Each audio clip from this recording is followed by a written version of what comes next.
My wife took our daughter on a vacation abroad, but when she returned, she turned into a cold corpse. Her face was covered in wounds, and all her organs had been harvested. Nick stood frozen in shock. He had no idea what his wife had endured, and his daughter was missing. According to the investigation sent back by foreign police, his wife's last phone call was to a tour guide. But the police discovered this guide wasn't just any ordinary guide. He was actually part of an organ trafficking ring. He used his position as a tour guide to kidnap tourists visiting the area. When Nick thought about the inhuman torture his wife had suffered, his rage reached its peak. Nick quickly headed to Thailand and successfully tracked down the tour guide. He hid in the guide's car when he wasn't looking, then subdued him once he got in. After choking the guide unconscious, Nick took him to a remote area.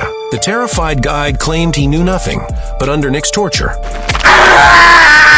he spilled everything he knew. The guide said the crime boss had taken his child, but he didn't know the exact location. To find his daughter as quickly as possible, Nick used his connections to find Jenny, a Korean resident living locally, to help guide him. Nick had Jenny pretend she wanted to buy organs as a cover to contact the organ trafficking organization. Soon after, a driver picked them up and took them to a hotel. When they opened one of the doors, both were completely shocked. There were over a dozen children locked inside, but Nick didn't see his daughter among them. So he told the seller he only wanted a Korean child. The woman said they did have one, but they had arrived too late. The Korean child had already been reserved. When Nick asked to see the Korean child, the woman sensed something was off about their intentions and tried to force them to leave. But an enraged Nick kicked the door open and asked the children if any of them had seen his daughter. The little boy slowly stood up and said he had seen it before. Nick excitedly asked where she was now, but the boy said she had already been taken for surgery. Nick didn't immediately understand what kind of surgery he meant. Only when he lifted the boy's shirt did he realize the truth. Nick violently interrogated the woman from the criminal organization about where his child was.